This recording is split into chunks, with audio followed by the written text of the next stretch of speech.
السلام علیکم ورحمۃ اللہ وبرکاتہ۔ بسم اللہ الرحمن الرحیم۔ سامعین و ناظرین، آج کا ہمارا یہ ویڈیو دروس اللغت العربیہ جزء ثانی کے سبق نمبر 21 کا پارٹ نمبر 2 ہے۔ پارٹ نمبر اول آپ کے سامنے پیش کیا جا چکا ہے، اس کو ضرور دیکھیے۔ اجب عن الاسئلۃ الآتیۃ بالنفی مستعملا لم کو استعمال کرتے ہوئے آنے والے سوالوں کے جواب دیجیے۔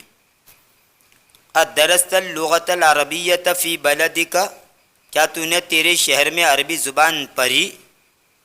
اس کا جواب آئے گا لم ادرس اللغۃ العربیۃ فی بلدی، میں نے میرے شہر میں عربی زبان نہیں پڑھی۔ اکسرت نظارۃ الحسن یا ہارون، اے ہارون کیا تو نے حسن کا چشمہ توڑ دیا؟ اس کا جواب آئے گا لم اکسر نظارۃ الحسن، میں نے حسن کا چشمہ نہیں توڑا۔ اذهبتم الی المتحف یا اخوانو، اے بھائیو کیا تم میوزیم کی طرف گئے تھے؟ لم نذهب الی المتحف، ہم میوزیم کی طرف نہیں گئے تھے۔ ادخلت المکتبۃ الجدیدۃ یا سلمى، اے سلمہ کیا تو نئے کتب خانے میں داخل ہوئی تھی؟ لم ادخل المکتبۃ الجدیدۃ، میں نئے کتب خانے میں داخل نہیں ہوئی۔ اسألک المدیر عنی، کیا پرنسپل نے میرے بارے میں تجھ سے پوچھا تھا؟ لم یسألنی المدیر عنک، پرنسپل نے مجھ سے تیرے بارے میں نہیں پوچھا تھا۔ افتحت نافذۃ غرفۃ المدیر یا ولد، کیا پرنسپل کے کمرے کی کھڑکی تو نے کھولی ہے لڑکے؟ لم افتح نافذۃ غرفۃ المدیر، میں نے پرنسپل کے کمرے کی کھڑکی نہیں کھولی۔ اجب عن الاسئلۃ الآتیۃ بالنفی مستعملا لما کو استعمال کرتے ہوئے آنے والے سوالوں کے جواب نفی میں دیجیے۔ اوپر لم کے ذریعے جواب دیا گیا تھا، اب یہاں پر لما کے ذریعے، اور لما بھی وہی عمل کرتا ہے جو لم کرتا ہے، صرف معمولی سا ترجمے کے اندر فرق ہوتا ہے۔ لما اکتب، اس کا ترجمہ ہے لم اکتب بعد، معناہما ما کتبت الی الآن، یعنی لما اکتب کا ترجمہ بتلا رہے ہیں کہ لما اکتب کا معنی ہے لم اکتب بعد، میں نے اب تک نہیں لکھا۔ ما کتبت الی الآن، میں نے اب تک نہیں لکھا۔ افہمت الدرس یا زینب، اے زینب کیا تو نے سبق سمجھ لیا؟ لما افہم الدرس، میں نے اب تک سبق نہیں سمجھا۔ ارجع ابوک من دمشق یا عمر، اے عمر کیا تیرا باپ دمشق سے لوٹا؟ لما یرجع ابی من دمشق، میرا باپ اب تک دمشق سے نہیں لوٹا۔ ادخل المدرس الفصل، کیا استاد درس گاہ میں داخل ہوئے؟ لما یدخل المدرس الفصل، اب تک استاد درس گاہ میں داخل نہیں ہوئے۔ اکتبتم الواجبات یا اخوانو، اے بھائیو کیا تم نے ہوم ورک لکھا؟ لما نکتب الواجبات، اب تک ہم نے ہوم ورک نہیں لکھا۔ اقرأنا الدرس الرابع، کیا ہم نے چوتھا سبق پڑھا؟ لما نقرأ الدرس الرابع، اب تک ہم نے چوتھا سبق نہیں پڑھا۔ اغسلت قمصانی یا امی، اے میری ماں کیا تو نے میرے کرتے دھوئے؟ لما اغسل قمصانک، اب تک میں نے تیرے کرتے نہیں دھوئے۔ اذهب زميلك الى الطائف یا علی، اے علی کیا تیرا ساتھی طائف کی طرف گیا تھا؟ لما یذهب زمیلی الى الطائف، اب تک میرا ساتھی طائف کی طرف نہیں گیا تھا۔ یجوز حذف منفی لما فیمکن الاکتفاء بلما فقط فی جواب ارجع ابوک، یعنی یہاں پر یہ کہہ رہے ہیں کہ اگر کوئی یہ سوال کرے ارجع ابوک، کیا تیرا باپ لوٹا، تو اس کا جواب پورا کا پورا جواب تو یوں آئے گا لما یرجع ابی، یعنی اب تک میرا باپ نہیں لوٹا۔ لیکن آپ شارٹ میں صرف اتنا ہی کہہ دیں لما، تو بھی چلے گا، یعنی اب تک نہیں، پورا کہنے کی ضرورت نہیں ہے۔ ينبه المدرس الطلاب لضرورت استعمال لما بدلا من الکلمۃ العامیۃ لسا، استاد طلباء کو متنبہ کریں گے لما کے استعمال کی ضرورت کے لیے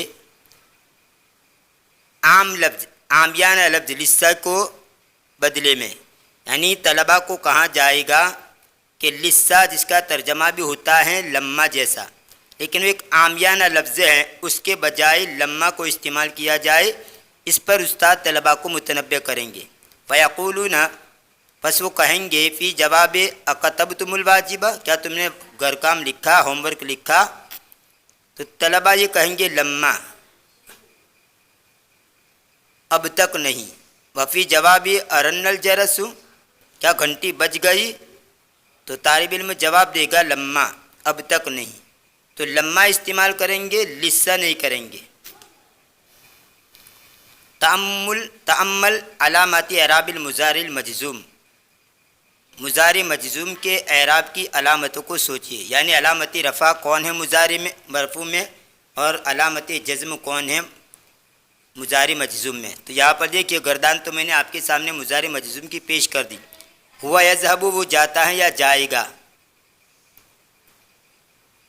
یہ علامت رفع، اس میں ضمہ ہے۔ ہوا لم یذهب، وہ نہیں گیا، اس میں علامت جزم یہ سکون ہے۔ یعنی ان پانچوں صیغوں کے اندر مضارع مرفوع کے اندر علامت رفع یہ پیش ہیں، اور یہاں پر مضارع مجزوم کے اندر علامت رفع یہ جزم ہے۔ ہوا یذهب، وہ جاتا یا جائے گا، ہوا لم یذهب، وہ نہیں گیا۔ یا تذهب، وہ جاتی ہے یا جائے گی، ہی لم تذهب، وہ نہیں گئی۔ انت تذهب، تو جاتا یا جائے گا، انت لم تذهب، تو نہیں گیا۔ انا اذهب، میں جاتا ہوں یا جاؤں گا، انا لم اذهب، میں نہیں گیا۔ نحن نذهب، ہم جاتے ہیں یا جائیں گے، نحن لم نذهب، ہم نہیں گئے۔ اب یہاں پر دیکھیے ان صیغوں کے اندر علامت رفع نون کا ثابت ہونا اور علامت جزم نون کا حذف ہو جانا، یعنی یہاں پر جو ہم یذهبون، انتم تذهبون، انت تذهبین میں یہ نون جو ہے، اس نون کا ثابت ہونا یہی اس کی علامت رفع ہے، اور ہم لم یذهبوا، انتم لم تذهبوا، انت لم تذهبی میں یہی نون یہاں پر گر گیا، تو یہ گویا اس کی علامت جزم ہے۔ ہم یذهبون، وہ جاتے ہیں یا جائیں گے، ہم لم یذهبوا، وہ نہیں گئے۔ انتم تذهبون، تم جاتے ہو یا جاؤ گے، انتم لم تذهبوا، تم نہیں گئے۔ انت تذهبین، تو جاتے ہے یا جائے گی، انت لم تذهبی، تو نہیں گئی۔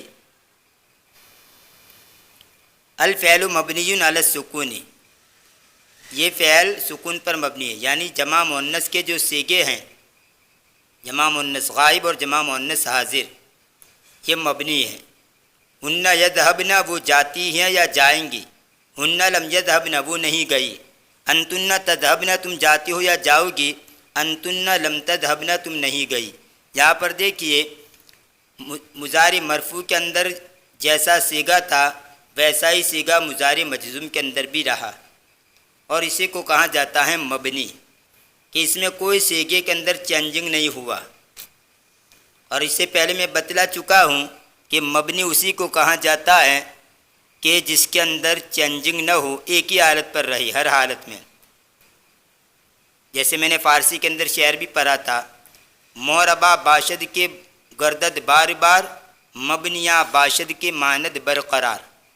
موربا باشد کے گردد بار بار، مبنیاں باشد کے ماند برقرار، یعنی مورب اس کو کہا جاتا ہے کہ جو پھرتا رہے، عامل کے بدلنے سے بدلتا رہے، اور مبنی اس کو کہا جاتا ہے جو ایک ہی حالت پر برقرار رہے، عامل کے بدلنے سے بھی اس کے اوپر کوئی تغیر واقع نہ ہو، کوئی چینجنگ نہ ہو۔ ادخل لم علی الافعال الآتیۃ، آنے والے افعال پر لم داخل کیجیے۔ اذهب، میں جاتا ہوں یا جاؤں گا۔ لم اذهب، میں نہیں گیا۔ یذهبون، وہ جاتے ہیں یا جائیں گے۔ لم یذهبوا، وہ نہیں گئے۔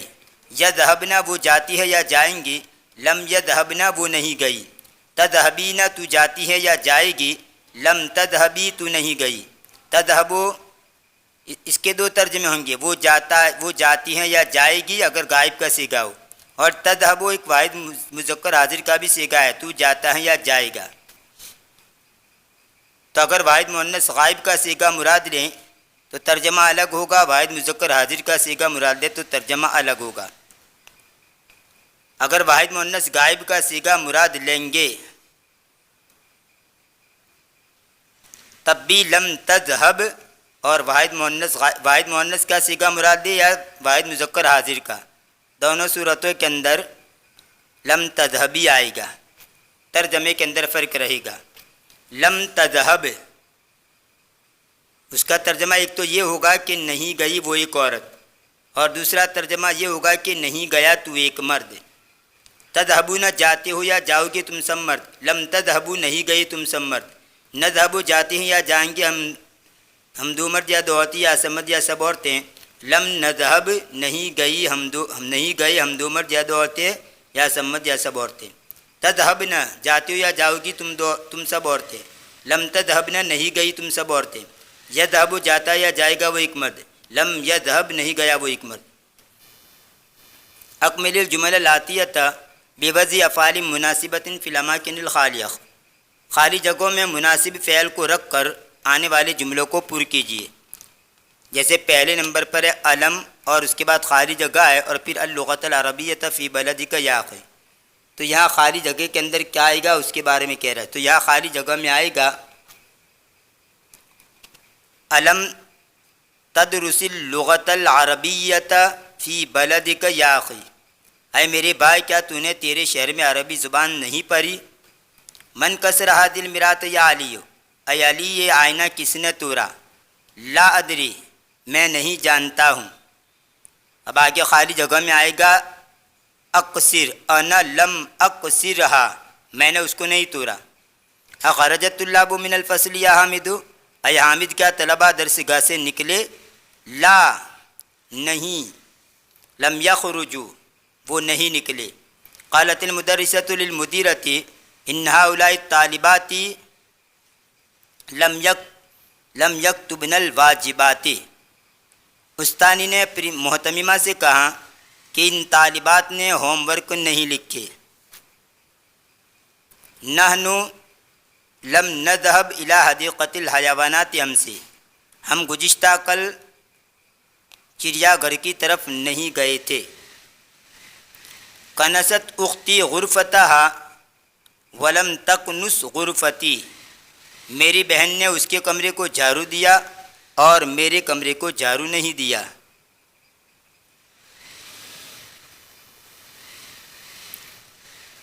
لما لم تأکل الفواکہ یا سادت، اے آقاؤ تم نے میوے کیوں نہیں کھائے؟ یا سلمہ الم تفہمی معنی ہذہ الکلمۃ، اے سلمہ کیا تو نے اس کلمے کا معنی نہیں سمجھا؟ رن الجرس الآن ولما رن الجرس الآن ولما یخرج المدرسون من الفصول، گھنٹی ابھی بج گئی اور اب تک استاد درس گاہوں سے نہیں نکلے۔ لم لم تفتحن النوافذ یا بناتو، اے لڑکیوں تم نے کھڑکیاں کیوں نہیں کھولی؟ لم یرجع الوزیر من لندن، وزیر لندن سے نہیں لوٹا۔ اب نیچے کہہ رہے اکتب المبتدا باللون الازرق والخبر باللون الاحمر واضبط اواخرهما، مبتدا کو نیلے رنگ سے لکھیے اور خبر کو سرخ رنگ سے لکھیے اور ان کے آخر کو اعراب دیجیے۔ الماء قلیل، پانی تھوڑا ہے۔ سواد ممرزۃ، سواد نر سے ہیں۔ القہوۃ باردۃ، کافی ٹھنڈی ہے۔ النجوم جمیلۃ، ستارے خوبصورت ہے۔ الدخول ممنوع، داخل ہونا ممنوع ہے۔ الباب مغلق، دروازہ بند ہے۔ ہاشم ذکی، ہاشم ہوشیار ہے۔ اس میں جو تیر کا نشان ہے وہ مبتدا ہے اور دوسرا جو لفظ ہے وہ اس کی خبر ہے، یعنی پہلا لفظ مبتدا ہے اور دوسرا لفظ اس کی خبر ہے، اور مبتدا خبر مل کر کے جملہ اسمیہ خبریہ بنتا ہے۔ میز الجملۃ الاسمیۃ من الجملۃ الفعلیہ، یہاں پر یہ کہہ رہے ہیں کہ جملہ فعلیہ اور جملہ اسمیہ کو علیحدہ کیجیے، یعنی اس میں کون جملہ اسمیہ ہے کون جملہ فعلیہ ہے۔ پہلے تو یوں سمجھیے جملہ اسمیہ اس کو کہا جاتا ہے جس کا شروع والا لفظ اسم ہو، اور جملہ فعلیہ اس کو کہا جاتا ہے جس کا شروع والا لفظ فعل ہو۔ خرج المدرس، استاد نکلے، تو یہاں پر چونکہ پہلا لفظ خرج فعل ہے اس لیے جملہ فعلیہ خبریہ ہے۔ المدرس خرج، استاد نکلے، یہ جملہ اسمیہ خبریہ ہے۔ ضحک الولد، لڑکا ہنسا، جملہ فعلیہ خبریہ ہے۔ الزہرۃ جمیلۃ، پھول خوبصورت ہے، جملہ اسمیہ خبریہ ہے۔ دخل الطالب، طالب علم داخل ہوا، جملہ فعلیہ خبریہ ہے۔ اللہ اکبر، اللہ سب سے بڑا ہے، جملہ اسمیہ خبریہ ہے۔ عین الاسم والفعل والحرف فیما یلی، نیچے کے جملوں میں اسم فعل اور حرف کو متعین کیجیے، یعنی کون اسم ہے اور کون فعل ہے اور کون حرف ہے۔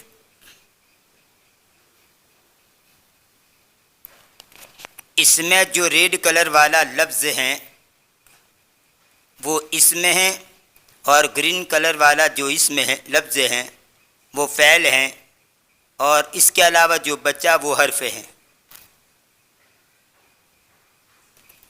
خرج المدرس والطلاب من الفصل، استاد اور طلباء درس گاہ سے نکلے۔ سأذهب إلى المکتبۃ بعد الدرس، ان قریب میں سبق کے بعد کتب خانے کی طرف جاؤں گا۔ افہمت الدرس یا علی، اے علی کیا تو نے سبق سمجھ لیا؟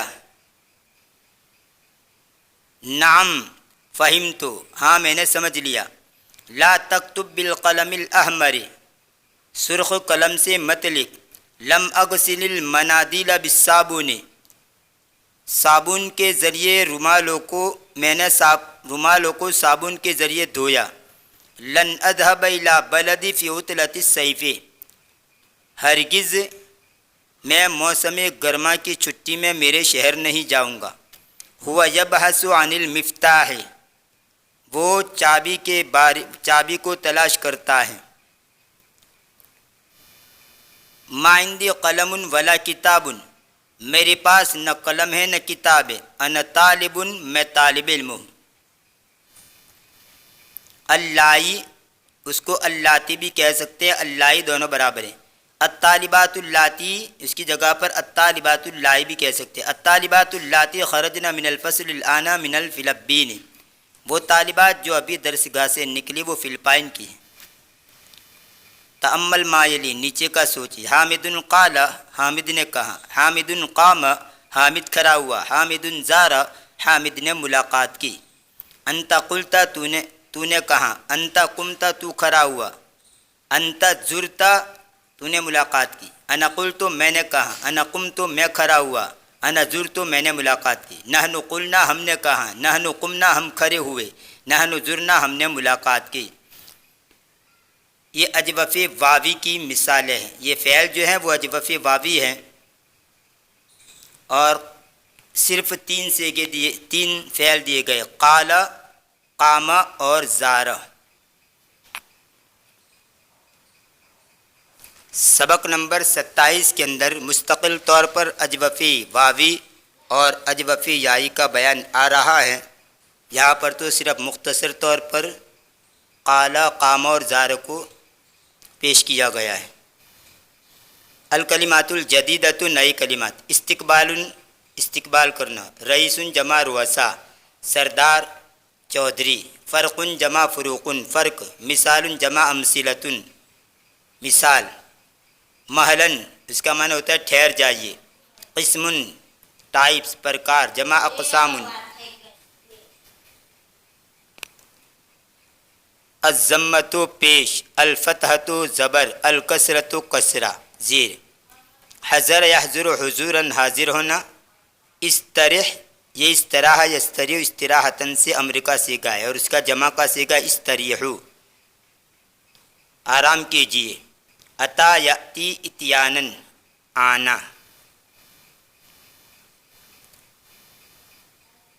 یہ تھا دروس اللغۃ العربیہ جزء ثانی کا سبق نمبر 21 کا پارٹ نمبر 2۔ انشاءاللہ آنے والے ویڈیو کے اندر اس کتاب کا سبق نمبر 24 آپ کے سامنے پیش کیا جائے گا۔ اس کتاب کا سبق نمبر 22 آپ کے سامنے پیش کیا جائے گا۔ تب تک کے لیے انتظار کیجیے، دعا میں یاد رکھیے۔ فی امان اللہ، الی اللقاء۔